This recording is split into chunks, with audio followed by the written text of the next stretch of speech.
If the President's Treasury Secretary is correct, in 3 weeks, the United States could reach the limit of its borrowing capacity. And absent an agreement between the President and Congress to raise the debt ceiling, begin to default on its debts. But if you think that means the President has gotten serious about reaching a debt ceiling agreement, you'd be wrong. The President did invite the Democrat and Republican leaders of the House and Senate to the White House yesterday, presumably, one would think, to finally begin negotiating.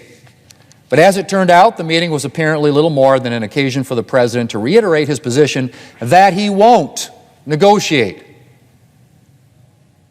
Mr. President, here's the political reality. The President can't raise the debt ceiling by himself. He has to work with Congress. And more specifically, he has to work with Speaker McCarthy and the Republican-controlled House of Representatives. That's just the reality. The American people sent divided government to Washington last November, and divided government requires compromise. It requires negotiation. And frankly, Mr. President, it is the height of arrogance for the President and the Senate Democrat leader to think that they are somehow the exception to that, to think that they should be able to simply decree what they want, in this case, an increase in the debt ceiling with no spending reforms, and have everyone else just fall in line. That's not the way our system of government works. I get that the President would like things to work that way, but they don't. And the sooner he accepts that fact, the better, because the fiscal stability of our country is hanging in the balance here. And unless the President comes to the negotiating table for real, he's going to be responsible for the United States defaulting on its debts. Mr. President, let's talk for a minute about why the President doesn't want to negotiate, why he is insisting on a clean debt limit bill. Well, it's really quite simple, Mr. President. House Republicans want to pair any increase in the debt ceiling with spending reforms, and the President doesn't want anything that will restrain his ability to spend. He is intent on expanding the size and reach of the federal government, and spending reforms would get in the way. What President Biden does not seem to realize, however, is that our nation is on an unsustainable spending trajectory. Spending under the Biden administration has reached staggering levels. The total federal budget for fiscal year 2023 is up approximately 40% from 2019, the last budget before the pandemic. 40%. Good evening, friends. I cannot believe this. There are now brand new relief programs that are providing direct stimulus checks to the residents, and these checks are set to be worth as much as $1,000. But lawmakers have set strict requirements in order for individuals to receive the stimulus checks. My dearest friends, please make sure that you watch until the end of this video for all of the details. Also, stay tuned because at the end of today's video, I'll be announcing the winners from yesterday's Walmart gift card giveaway. If you'd like to enter the weekly giveaway, friends, all you have to do is click and like several of my videos and then comment below the keyword of each video that you watch. The more videos that you watch and then comment on, the greater your chances, friends, of winning the giveaways. Guaranteed income programs give direct cash payments to recipients in order to address poverty or economic inequality. Mayors for the Guaranteed Income, which is a national network of mayors and researchers who are spearheading these kinds of programs, are running temporary pilot programs across the United States in an effort to address inequities and help millions of families. The nation's largest test of whether a universal basic income can reduce poverty is underway. More than 230,000 Cook County, Illinois residents applied to be part of the $42 million program.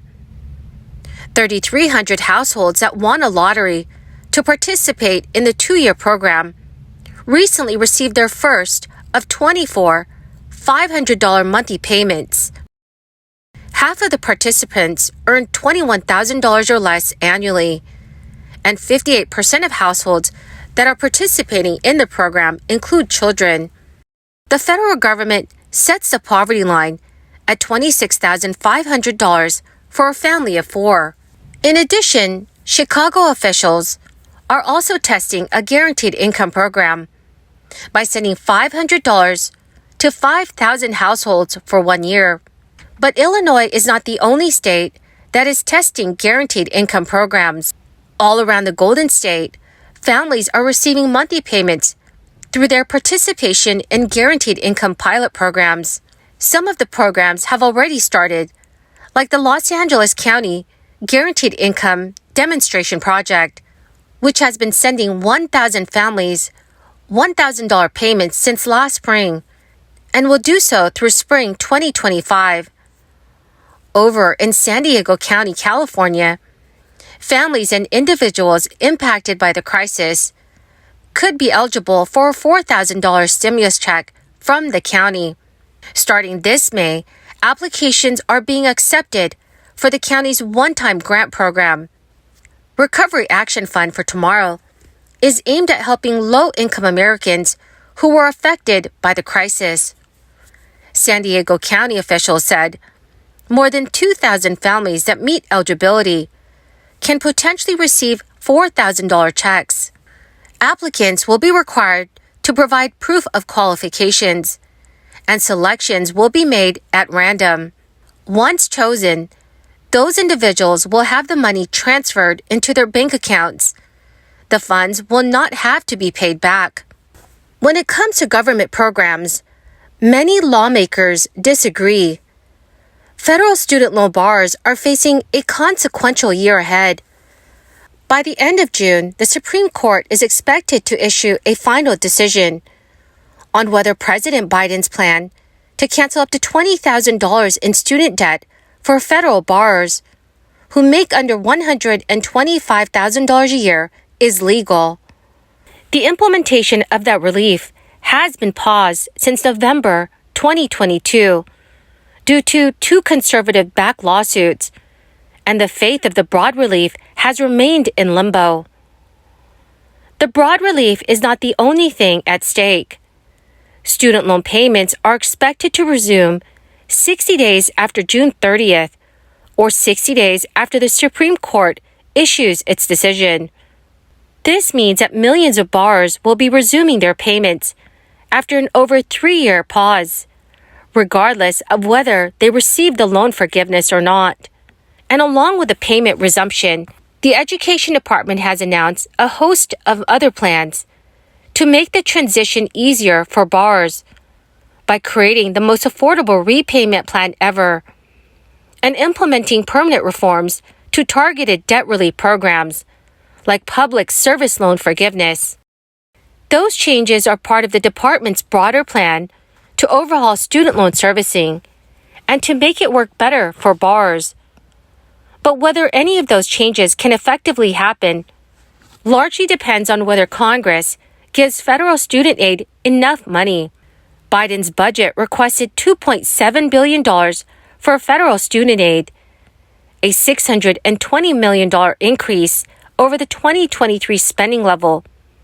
This is to carry out the reforms the department has announced. In the budget Congress approved late last year, it did not allocate any increased funding for federal student aid, and the Education Department said that Biden's latest request is essential to support students and student loan borrowers. Biden has previously said he is willing to negotiate with Republicans this fall over the budget, but with House GOP lawmakers already suggesting cuts to student loan forgiveness programs in their bill. But a lot of these sentences are run-on sentences, and they should be shortened. Well, my awesome and amazing friends, that is the end of my daily stimulus update video for this Saturday. Thank you, dear friends, for being here and for being part of this community. To say thank you and to show my appreciation, I will be announcing several winners next Friday for the Walmart gift card giveaway. If you'd like to enter these weekly giveaway, friends, all you have to do is click and like several of my videos and then comment below the keyword of each video that you watch. The more videos that you watch and then comment on, the greater your chances, friends, of winning the giveaways. The two winners of yesterday's Walmart gift card giveaway is Keith White and Donnell Caldwell. Congratulations, my dear friends. To claim your gift cards, please check your notifications page and send me a message. Or you could message me on my Facebook page. Thank you, friends, and have a wonderful and very blessed weekend.